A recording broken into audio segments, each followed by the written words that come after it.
Today we're going to learn about improv games and improvisation and performance art.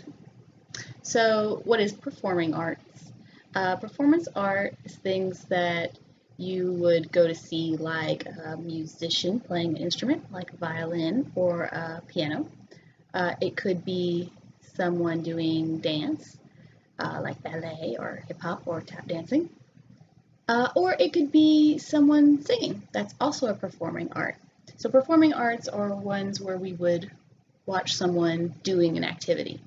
Also acting. And so improv is actually a kind of acting, but it's not like normal acting where you follow a script. It's kind of more silly. Well, it can be silly because it's made up on the spot. So the rules of improv that we're going to follow for us in a classroom are going to be don't talk at the same time as someone else. So if it's not your turn, you wait and you just pay attention because no one can hear.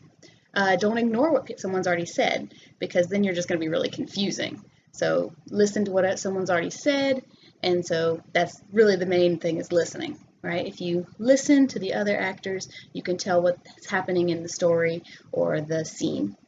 Also, it's okay to make mistakes in improv. In fact, that's what makes it funny if you're doing comedy improv. So making mistakes is perfectly okay. If you don't want to play the improv game, that's okay too. You don't have to play every part of every game. Just make sure it's clear that you don't want to be part of it. Say pass or no thanks. So let's look at some beginner games. This one's the cookie jar. And you might have heard a little poem. You say, someone like, Tommy stole a cookie from the cookie jar. And then Tommy says, who, me? Yes, you. Couldn't be. Then who? Then Tommy gets to pick. So Tommy would say, Alyssa stole the cookie from the cookie jar. Who, me? Yes, you. Couldn't be. Then who? Then I went to the moon. That's another easy one. This is a creativity game. You'd say, I went to the moon, and you say what you brought. I went to the moon, I brought a cow. Or I went to the moon, and I brought an alligator. Or I went to the moon and I brought my pet. So it could be anything that you make up. I'm an angry tomato. This is an acting game. So this one you have to make up how you're going to act. So you say, my name is whoever, like Joseph, and I'm in this case we're saying angry tomato. So you make the face like you're angry and he's puffed up like a tomato, but you don't have to be a tomato. You can make up whatever you want. Categories is a game where you have a category. Someone chooses a category.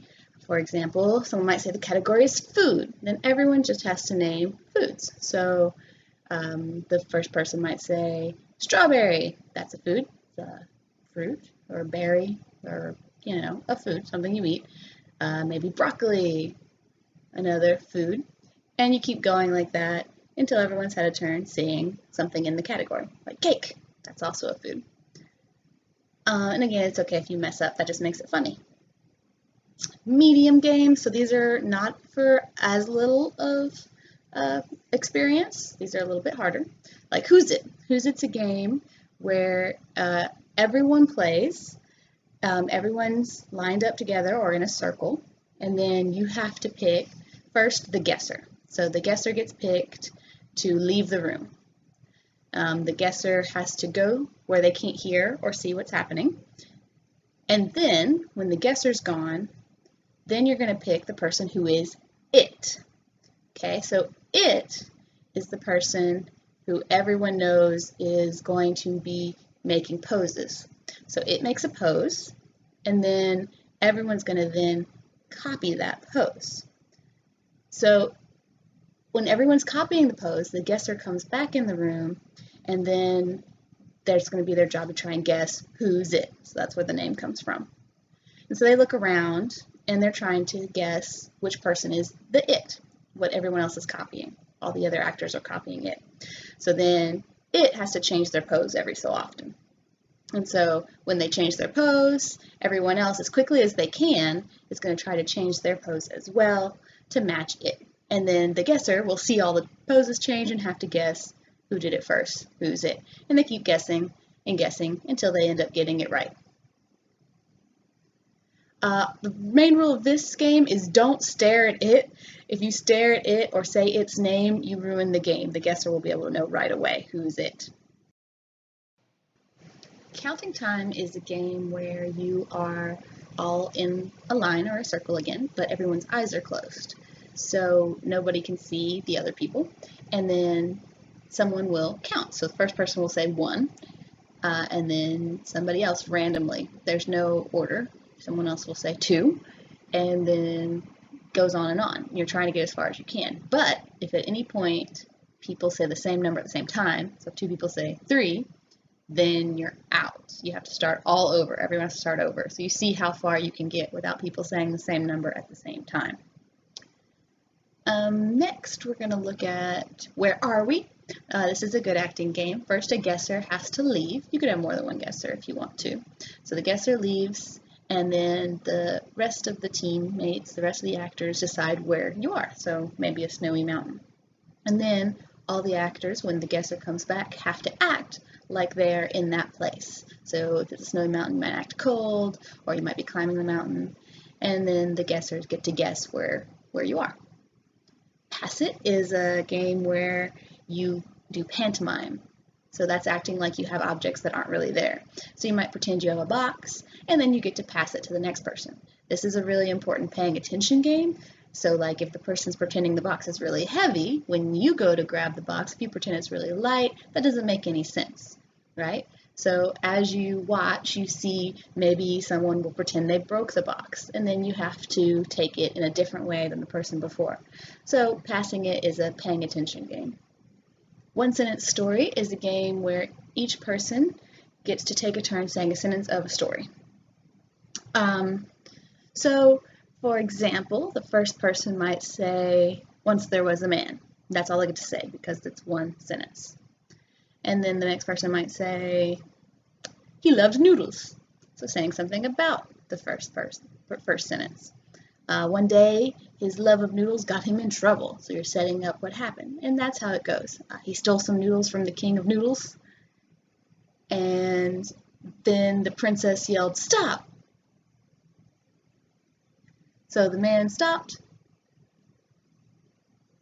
And he gave back the noodles. And finally, the last person is going to try to finish it up. So the king forgave him, the end. So that's how you do a story, and everyone just gets one sentence. These are games for a little bit more advanced, like World's Worst. So World's Worst has, first, someone has to suggest the world's worst what? So maybe the world's worst teacher. World's worst teacher might be like, "Of course, students, 2 + 2 = potato." That's not a good teacher, right? You might say, "World's worst salesman." And he might say, "Hey, buy this thing from me. It's dumb and it's made to break." That's a bad salesman. Advanced games in the town. Okay, so yeah, if you're playing in the town, everyone's lined up, same as some of the other games. But this time, you're each being a character. So you say who you are in the town. Like, "I'm the farmer and I like growing corn." And then the next person has to say who they are, but related to you. So I'm the chef that cooks the farmer's corn. It's related to the one that came before the farmer. And then maybe I'm the doctor who eats at the restaurant where the chef cooks the corn. So more people in the town related to the person before them. I'm the magician who went to the doctor when the magic trick went wrong. And finally, this last person says, "I'm the kid who went to the magic show." So everyone gets a turn being someone in the town. Across the circle, this game is a little bit confusing. But it's fun. So you have a circle of people, and the first person's going to look around and find someone they know the name of, like Steve. "Hi, Steve." So they're going to say, "Hi, Steve," and walk towards Steve like they are going to go talk to him. So they'll be like, "Hi, Steve, how you been?" And they're going to walk towards Steve, but Steve is going to ignore them. And Steve's going to ignore the person and see somebody else. So Steve might be like, "Hey, Chloe," and walk towards Chloe. And so when Steve leaves his spot to go see Chloe, the first person takes over Steve's spot, but Chloe's ignoring Steve, and that's how it goes. Everyone ignores the next person, and it goes around. So now Chloe's saying, "Hey, John," and is leaving and ignoring Steve, and Steve's going to take over her spot. So you keep doing that, and it goes around until everyone's had a turn, and you can even do it more than once. It's kind of fun because the person just ignoring each other is a fun acting exercise. Blind offer, there's lots of ways you can do blind offers, but here's just one simple one. It's two actors, and the first actor is going to make some sort of pose or action, and so then the second actor gets to look at that with no other clues, and then they come up with what's happening. So she's going, oh no, bees are attacking, and she's joining the scene. So that's some games that we could play. Have fun and be safe. Don't do any sort of acting that could get you hurt or make you fall down. Be safe and have fun. Bye guys.